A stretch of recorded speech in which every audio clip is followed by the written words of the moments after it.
तहसील कार्यालयातील पुरवठा विभाग व संजय निराधार योजनेच्या कार्यालयात दलालांची साखळी। शिंदे शिवसेनेच्या वतीने महानगर प्रमुख संजय वाल्यांच्या नेतृत्वात आंदोलन निदर्शने।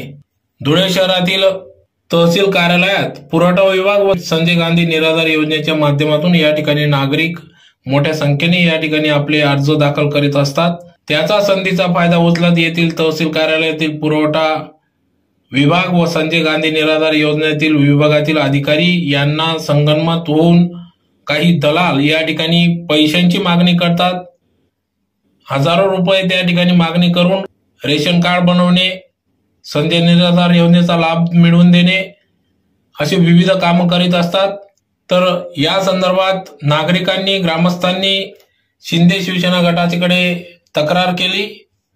पैशांची मागणी होत असल्याची तक्रार केल्यानंतर या ठिकाणी शिवसेना शिंदे महानगर प्रमुख संजय वाल्ये यांच्या नेतृत्वात आज गळ्यात पैशांच्या माळा घालत पुरवठा विभाग व संजय गांधी निराधार योजनेच्या व दलालांचा या ठिकाणी निषेध व्यक्त करण्यात आला। याबाबत लवकरात लवकर चौकशी करून दलालांना येथून हद्दपार करावे, अन्यथा शिवसेना स्टाईलने या ठिकाणी मोठ्या स्वरूपात आंदोलन छेडण्यात येईल असा इशारा देखील या ठिकाणी देण्यात आला।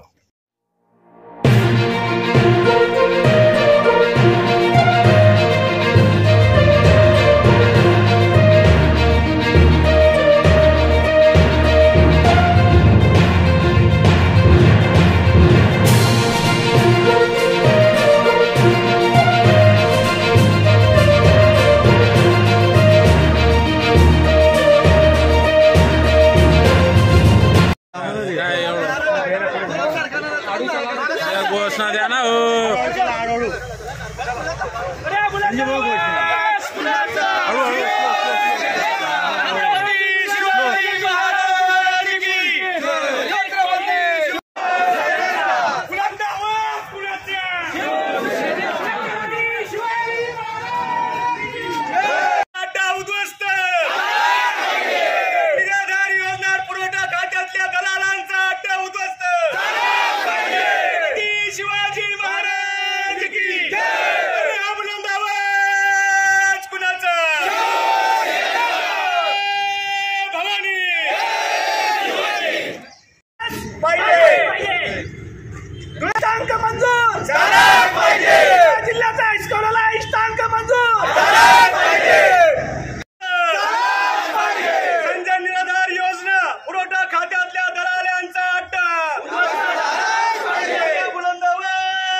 मनोज भाऊ मोरे जिंदाबाद जिंदाबाद शिवसेना जिंदाबाद जिंदाबाद जिंदाबाद शिवसेना जिंदाबाद संजय गांधी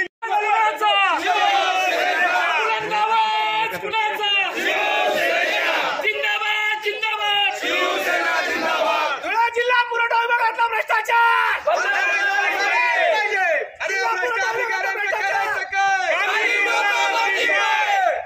संजय धुळे महानगर शिवसेनेच्या वतीने जिल्हा प्रमुख मनोज भाऊ मोरे यांच्या सूचनेने धुळे महानगरासह जिल्ह्यामध्ये महसूल खात्यातील पुरवठा विभाग, संजय गांधी निराधार योजना या दोन खात्यामध्ये प्रचंड मोठ्या प्रमाणामध्ये दलालांची त्या ठिकाणी रॅकेट सक्रिय झालेला आहे। सर्वसामान्य नागरिक ज्यावेळेस पुरवठा खात्यामध्ये नवीन शिधापत्रिका असेल, जीर्ण झालेली शिधापत्रिका असेल, ऑनलाईन शिधापत्रिका असेल, विभक्त शिधापत्रिका असेल, ज्यावेळेस हा सर्वसामान्य नागरिक त्या पुरवठा खात्यामध्ये जातो, एक एक दोन दोन महिना ऑनलाईन झाल्यानंतर खेटा मारतो, तरी देखील त्याचं काम त्या ठिकाणी होत नाही। मग असा हा जो नागरिक आहे, त्या नागरिकाला तिथं बसलेले जे दलाल आहे ते त्या तहसील कार्यालयाच्या आवारामध्ये पुरवठा खात्यांच्या अधिकाऱ्यांच्या खुर्च्या लावून बसतात आणि त्या जो नागरिक आहे तो प्रचंड वैतागलेला असतो, त्याला त्या ठिकाणी येतात आणि बाबा तुझं काम आम्ही करून देतो, आम्हाला नवीन रेशन कार्ड करायचं असेल, ऑनलाईन करायचं असेल तर 2000 रुपये लागतील। त्या रेशन कार्डावर जर धान्य चालू करून द्यायचं असेल तर अधिकचे 2,000 रुपये लागतील आणि तुला 4,000 रुपयामध्ये तुला धान्य मिळवून देऊ, अशा प्रकारचं त्या ठिकाणी दलालांच्या माध्यमातून त्या नागरिकाला त्या ठिकाणी सांगितलं जातं. परंतु एक 2-2 महिना ज्यावेळेस तो नागरिक फिरतो, 6-6 महिने नागरिक फिरतो, तर त्याच्याकडे दलालाला काम दिल्याशिवाय त्या ठिकाणी पर्याय त्या ठिकाणी उपलब्ध होत नाही.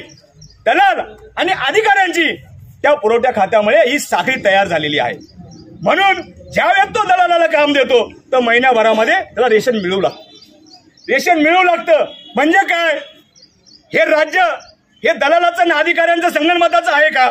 या ठिकाणी मी प्रशासनाला प्रश्न विचारतो. दुसरं की संजय गांधी निराधार योजना असेल, अपंग योजना असेल, श्रावणबाळ योजना असेल, जे काही तुमच्या जुन्या कलेक्टर ऑफिसमध्ये जे तहसीलदार कार्यालय आहे, या कार्यालयामध्येही तीच परिस्थिती आहे.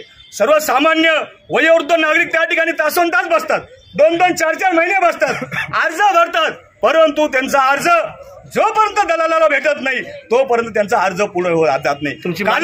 कालच शिवसेना कार्यालयामध्ये काही नागरिक आले होते, काही म्हातारे लोक आले होते की भाऊ गेल्या 4-4, 6-6 महिन्यापासून आम्ही कुठल्याही प्रकारचं आम्ही निराधार आहोत, श्रावणबाळ योजनेचं आमचं काम होत नाही. म्हटलं का नाही झालं की आम्हाला काही दलाल भेटले होते आणि त्या दलालांनी सांगितलं की जर तुमचं प्रकरण त्या ठिकाणी मंजूर करायचं असेल तर 5,000 ते 7,000 रुपये त्या ठिकाणी तुम्हाला श्रावणबाळचे प्रकरण मंजूर करण्यासाठी त्या ठिकाणी येईल.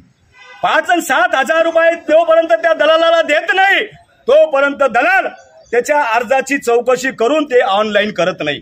ही अत्यंत चुकीची बाब आहे. मला एक माणूस दाखवा की तो पुरवठा खात्यामध्ये गेला असेल, जो श्रावणबाळ योजनेच्या खात्यामध्ये गेला असेल आणि सर्वसामान्य नागरिकाचं त्या ठिकाणी काम झालेलं आहे. दलाल जोडो आणि काम करो, दलालला भेटा आणि काम करा, अशा पद्धतीचं काम या दोघ्या प्रशासनाचं आणि दलालांचं त्या ठिकाणी चाललेलं आहे. प्रशासनाच्या मर्जीशिवाय हे दलाल सक्रिय राहू शकत नाही. माझा शिवसेनेच्या वतीने प्रशासनाचा हा गंभीर आरोप आहे की दलाल सक्रिय कधी होतो की ज्यावेळेस प्रशासन त्याच्यासोबत मिळालेलं असतं. आणि संजय गांधी निराधार योजना असेल, पुरवठा खात्याचे अधिकारी असेल, यांची तात्काळ चौकशी झाली पाहिजे, यांच्या मालमत्तेची चौकशी झाली पाहिजे आणि हे जे काही राकेट दलालांचं जे सक्रिय झालेले हे तात्काळ जिल्हा अधिकारी महोदयांनी या ठिकाणी उद्ध्वस्त केलं पाहिजे. अन्यथा आज ही पैशाची माळ आज शिवसैनिकांनी ही गळ्यामध्ये घालून या महाराष्ट्रामध्ये महसूल खात्याच्या जिल्हाधिकारी महोदयांचं लक्ष वेधण्यासाठी हे लक्षवेधी आंदोलन आहे. या नकली नोटा आहेत, परंतु येणाऱ्या काळामध्ये आजच्या शिवसेनेच्या आंदोलनानंतर जर हे कुंभकरी प्रशासन दलालांच्या हातात हात घालून जर या सामान्य नागरिकांना जर त्रास देत असेल तर शिवसैनिक तो अधिकारी असेल नाही तर दलाल असेल, त्याच्या गळ्यामध्ये ओरिजिनल 500च्या नोटांची माळ आणि त्याला चोप देऊन जिल्हाधिकारी महोदयांच्या कार्यालयापर्यंत आणण्याचं काम हा सामान्य शिवसैनिक करेल आणि सर्वसामान्य नागरिकांनी या ठिकाणी न्याय देण्याचा प्रयत्न करेल.